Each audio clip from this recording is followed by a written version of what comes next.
Una pregunta amplia, pero la realizamos muchas veces. ¿Qué está pasando en el mundo? Cuando pensamos en esto, no solo nos referimos, por supuesto, a nuestra región, pero sí a lo que está pasando entre Estados Unidos, Israel y sobre todo en el Medio Oriente, ¿no? Con este conflicto latente en Irán y todo lo que está generando a su alrededor.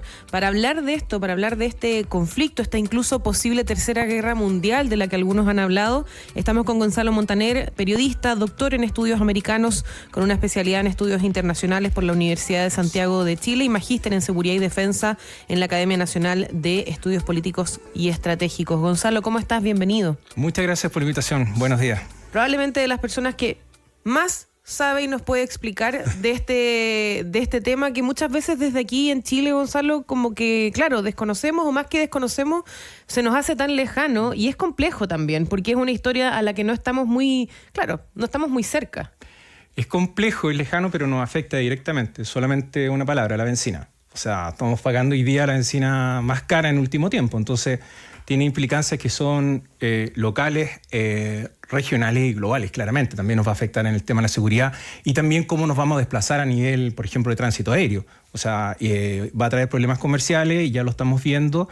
Y principalmente lo que veo yo que hay una situación de una narrativa por las dos partes, Israel, Estados Unidos con Irán, de que este conflicto se va a prolongar sí o sí, porque esto es una fase, una escalada militar que es precisa, concreta, pero esto es un conflicto que parte con el Ayatollah Khomeini en 1979. O sea, es un conflicto que tiene dos dimensiones, una política, pero para mí la más urgente y la más apremiante, que es religiosa. Claro. Gonzalo, queda la sensación de que es un conflicto que en un comienzo estaba sumamente acotado, que era Estados Unidos e Israel contra Irán, pero que Irán transformó en un conflicto de la zona, con ataques a Qatar, a los Emiratos, a Arabia y a una serie de naciones, hasta Chipre. Y con el esfuerzo de Donald Trump por incorporar otras naciones, ¿qué connotación puede tener un conflicto que involucra a tantos países? Y si esto se acerca a lo que algunos han denominado y que hace tanto tiempo se espera una tercera guerra mundial, digo. Claro, hay dos implicancias. La tuya es correcta en el sentido que quizá hay un aspecto táctico que es involucrar a la mayor cantidad de países de lado a lado para ir formando alianzas. Finalmente todos van tomando una posición. Es decir, aquí si uno va mostrando, uno va viendo cuáles son los bloques. Está Estados Unidos, Israel y los países del Golfo. Los países del Golfo porque son monarquías de carácter suní. Y por otro lado está Irán, con sus aliados, o los proxy, que es un término bastante cursi, pero es correcto, que son sus aliados como por ejemplo el Hezbollah. Entonces tú vas buscando aliados en esta guerra porque es una guerra que tiene un aspecto geográfico que no solamente está centrado en estos bloques, sino que es mucho más amplio. Es todo lo que es Medio Oriente y también Asia Central. E incluso podría involucrar en ciertos momentos a África.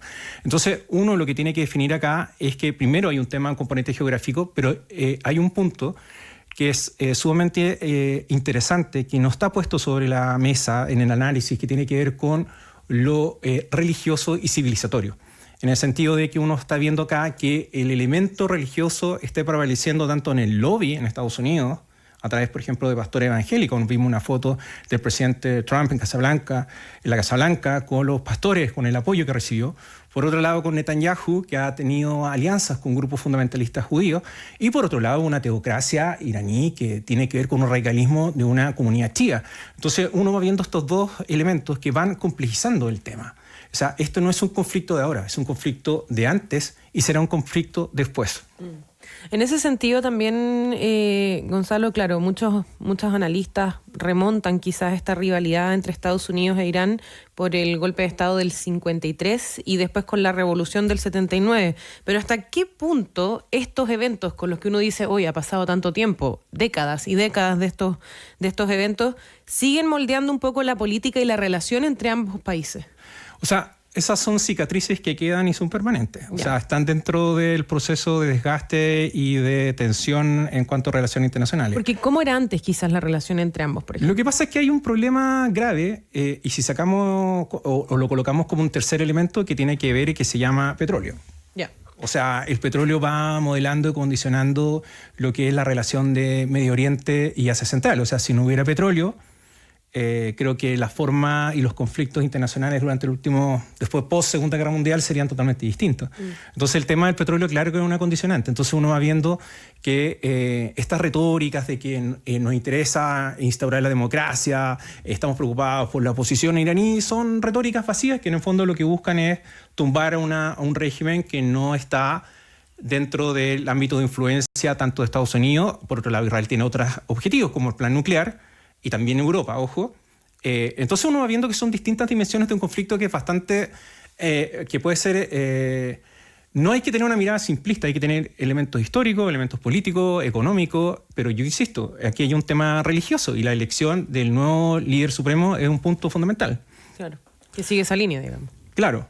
O sea, Mojtaba Khamenei, que es el hijo de Ali Khamenei, cuando iniciamos el proceso de elección de asamblea de expertos, porque hay que entender que finalmente se estaba buscando el reemplazante del Velayat. El Velayat es el líder supremo, que cumple un rol político, pero también religioso. La elección del Velayat es fundamental y iba a marcar la continuidad o la detención de lo que podría ser el conflicto. Habían 6 nombres y el nombre más potente en términos políticos y vinculado a la Guardia Revolucionaria, es decir, la radicalización del conflicto, era Mojtaba Khamenei. Ese era el nombre clave. El hijo de. El hijo de Ali Khamenei, donde murió su esposa, su madre y familiares directos. O sea, darle el componente emocional que tienes que estar sobre la mesa. Cuando eligen a Mojtaba Khamenei, uno dice, este clero siempre tenía una pata política y otra religiosa, y él era... Hay 4 niveles fundamentalmente de lo que puede ser una república teocrática iraní, que son los gran ayatolá, que son los makta, que es el erudito máximo del derecho islámico. Después viene el ayatolá, después viene el hoja ol islam y después vienen los mulás, que son como los sacerdotes, obispos, para tener una idea. Él es hojat al-islam, que en el fondo es una tercera en la línea. Es decir, no es un erudito en el tema islámico, pero sí políticamente y en tema de dirección, de política y militar, es clave. Entonces lo que escogen, perdonen la figura, pero para tratar de explicar, están escogiendo a un guerrero, no a una persona que se va a sentar dentro de una mesa de negociación. Entonces hay un simbolismo y hay un mensaje a Estados Unidos y Israel, decir, nosotros vamos a seguir en esta lucha. Claro. Y esta lucha no solamente hay que mencionarla en el poder militar que puede tener Estados Unidos y Israel, sino que hay otros componentes de la lucha.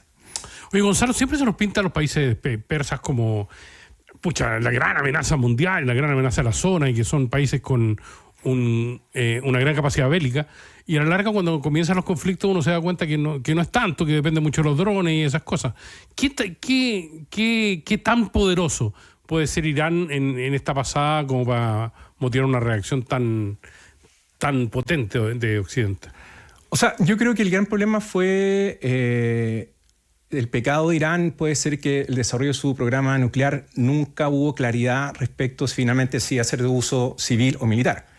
Pero a contraparte, Israel también tiene un programa nuclear que nunca permitió el ingreso de inspectores de Naciones Unidas a ese control. O sea, es un programa que no sabemos qué hay. Claro. Entonces, uno va viendo por qué una parte sí y la otra no. Entonces, en la retórica de Irán había, por ejemplo, había un presidente que está en la segunda línea, Mahmoud Ahmadinejad, que también se dio por muerto, que fue un presidente muy potente, que su política hay que borrar a Israel de la faz de la tierra. Entonces, tienes un mensaje directo, o sea, obviamente Israel tiene que tomar legítimamente las acciones que tiene que tomar en términos de precaución, etcétera. Pero iniciar una campaña, Israel se ha visto involucrado en una serie de aspectos absolutamente cuestionables, como Gaza, lo que pasa en el Líbano. O sea, cuando yo armo el Líbano digo, tienen que, no sé, todo Ñuñoa tiene que salir de ahí porque vamos a bombardear. Creo que no son formas de reglas de la guerra que son pertinentes emplear. Y en el caso de Irán también tiene un tema que ellos son una dictadura, que en el fondo de corte chía, una teocracia, que ha tenido oprimido y que hay evidencia, vasta evidencia respecto a la represión que ha tenido la población civil en Irán. Entonces, cuando uno ve estos conflictos, no hay buenos y malos.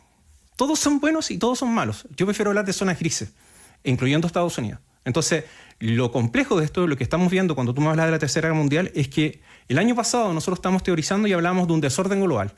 Hoy estamos hablando de un mundo sin reglas. Y eso es absolutamente complejo.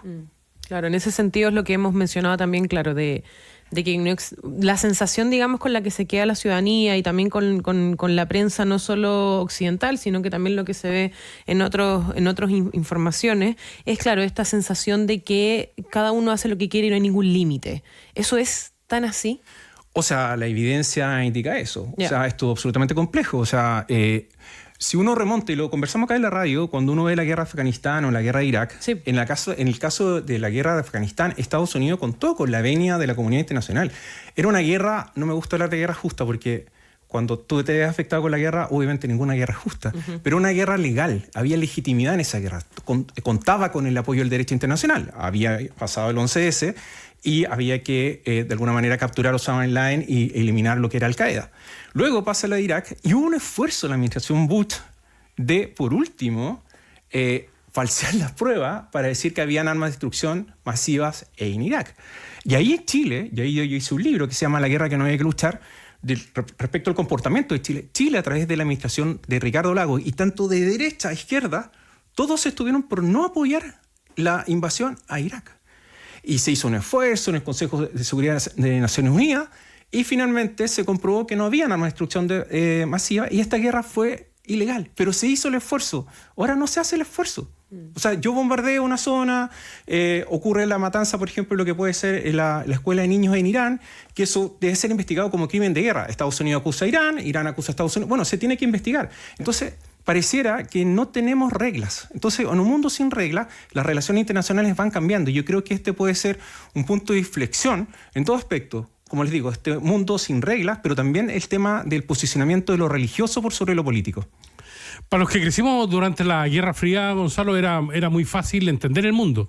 Porque si había si Estados Unidos decidía agredir a Cuba, uno entendía que el bloque soviético iba a tener una reacción y que iba a generar un conflicto que nos dejaba a puertas de una guerra nuclear. China y Rusia no han tenido un papel preponderante dentro de la escalada que ha iniciado Donald Trump. Se están haciendo los planos. ¿Por qué, básicamente, y uno entiende que Rusia tiene sus propios temas bélicos, pero no han tenido la capacidad para hacer el contrapeso a un Estados Unidos que hoy día se abanica sin reglas, ¿no? Lo que pasa es que cuando hablamos de este mundo sin reglas, perdone que insista en el concepto, parte con Ucrania.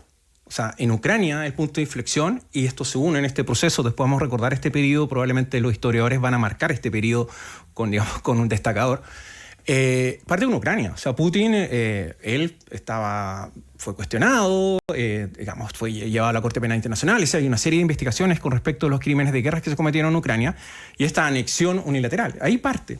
Entonces, ¿qué ocurre? Que hoy los mismos países que los criticaron, en este caso Estados Unidos, la comunidad internacional o la Unión Europea, ahora lo que está haciendo Rusia, y Rusia tiene un conflicto directo, está ahí de alguna manera sus esfuerzos están en Ucrania, pero en el caso de China se sentó en la galería a mirar lo que está pasando. O sea, el desgaste de países importantes como Estados Unidos, que busca ser el hegemón, China ahora está tomando una paciencia táctica porque finalmente muchos países, por las acciones que tiene el gobierno de Estados Unidos, se están buscando a un socio comercial y un socio importante como es China. O sea, hoy es el mejor negocio de China tomar asiento, mirar esta película que está pasando, mientras uno ve que Estados Unidos está en un proceso de desgaste, ya empiezan las críticas internas dentro de Estados Unidos, ya empiezan las críticas de los países del Golfo, porque finalmente, lamentablemente, muchas veces las guerras se condicionan más por el factor económico que por el factor humanitario. Y ese es un factor que China está mirando. Entonces China se está transformando en un referente, es decir, yo no entro en este tipo de operaciones.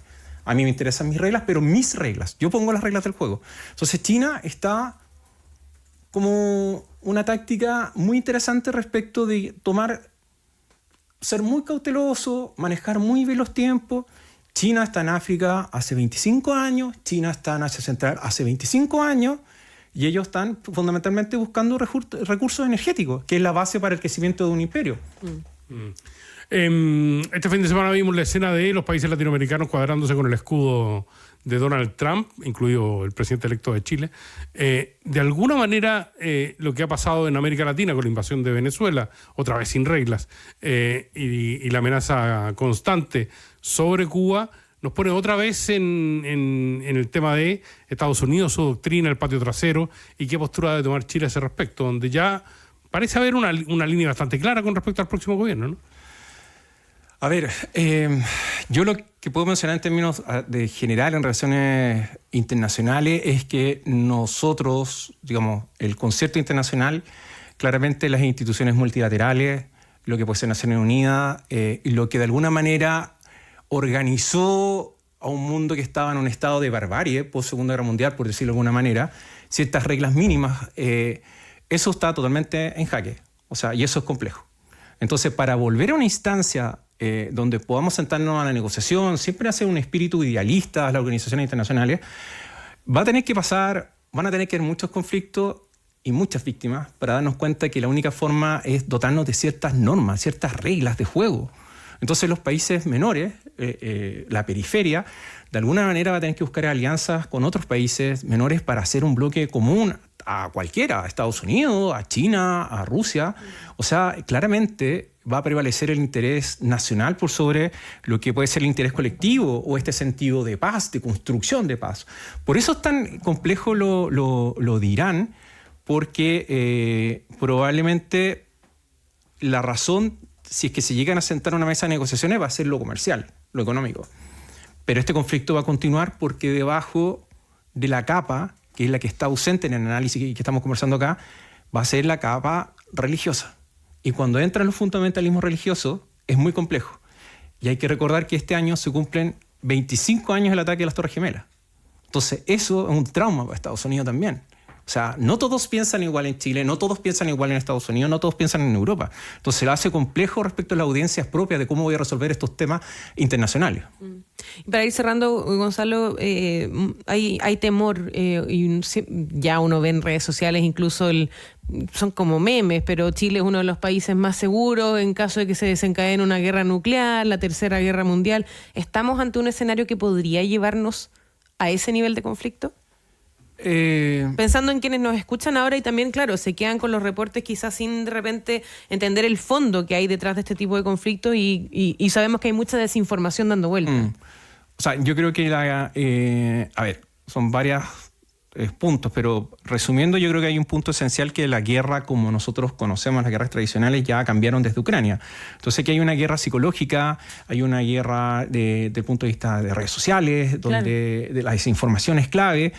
Yo creo que efectivamente estamos jugando con barriles de pólvora, que puede ser complejo. No sabemos qué tipo, la capacidad que le resta, por ejemplo, a Irán en temas nucleares. No sabemos si es que el día de mañana, por ejemplo, otros países como Pakistán e India se pueden ver involucrados. Y pueden haber escaladas. Yo siento que hablar de una tercera guerra mundial hoy es un poquito es adelantar un contexto que creo que todavía no estamos. Pero la diferencia es que las probabilidades sí están. O sea, de seguir escalando, puedes pisar ciertos pies que en el fondo te den un margen para involucrarse en el conflicto. Yo creo que esto, como plantearon ustedes, se está expandiendo a otra zona. O sea, la posibilidad de una unidad panislámica chía-suní, ya estaríamos hablando de otras temáticas. Y por eso los países del Golfo de alguna manera están viendo ver sus quejas, su molestia respecto de que ellos querían garantizar su seguridad y su éxito económico. Y eso hoy está en entredicho. Entonces, esto es un conflicto que nos va a afectar globalmente, principalmente económicamente y en algunos aspectos de seguridad, regionalmente y claramente. O sea, digamos, las pocas alianzas y relaciones internacionales que sean coherentes y medianamente fuertes, se están desarmando algunas. Y local, que tiene que ver con la prevalencia de Irán en esta guerra, que Irán no va a ser un paseo. Yo pensé que la tercera guerra mundial iba a ser por Groenlandia, pero afortunadamente nos olvidamos Groenlandia a esta altura, ¿no? Está ahí Groenlandia, está en la agenda. Siempre está en la agenda. Pero sí, la lógica es que en un conflicto entre Estados Unidos y Europa, tradicionales aliados de la Segunda Guerra Mundial, se produzca algo más serio, ¿no? Es que yo creo que esta idea nos cuesta, o por lo menos me cuesta a mí, es sacarme la conformación de un mundo post Segunda Guerra Mundial, y esas alianzas se acabaron. Y ahora Europa, alguien dijo, una lista me dijo, nosotros somos un museo itinerante, un museo abierto, no tenemos peso. Entonces el peso de Europa para nosotros es súper complicado. Y ahí Europa, por ejemplo, empieza a mirar ya al dragón chino como un aliado potencial si es que Estados Unidos el día de mañana no tiene la capacidad de hacer la defensa. Y sí, Europa está haciendo planes también para eventualmente, y eso hay basta información, los discursos de las autoridades, con la posibilidad de que haya una guerra con Rusia. Eso es real. Entonces, podemos tener distintos escenarios y Europa está invirtiendo una cantidad de dinero que nunca invirtió, por ejemplo, en defensa. Entonces, Groenlandia, para mí, cuando Inglaterra manda un portaaviones a proteger Groenlandia, y ese portaavión, ¿de quién lo protege? ¿De Estados Unidos? Para mí es un punto de inflexión, dije, el mundo cambió. Entonces, es complejo. Yo creo que, de alguna manera, esta radicalización de los conflictos. Insisto, estamos sentados en barriles de pólvora que jugar con fuego te puedes quemar y puede ser una situación que no hay un retorno, no hay un punto de retorno. Un temazo del que probablemente vamos a seguir hablando contigo también. Gonzalo Montaner, periodista, doctor en estudios americanos, con una especialidad en estudios internacionales en la Universidad de Santiago de Chile. Gonzalo, muchísimas gracias. Autor de libros también, podemos pasar el dato. Son varios los que hablan de este tema también. Bueno, este año, gracias el 11S, la amenaza de Al-Qaeda continúa, yo creo que es un buen libro para analizar el tema de... A los 25 años. Los 25 años y la guerra que no había que luchar, que es cómo Chile... Ahí sí se involucra en un conflicto de Medio Oriente que tiene que ver con el no de Ricardo Lagos y el Estado de Chile a la situación de la invasión de Irak. Yo creo que son lecturas que son interesantes, a mi juicio. Recomendación de cerca. Lo son. Muchas gracias, Gonzalo. Muchas gracias por la invitación. Que estén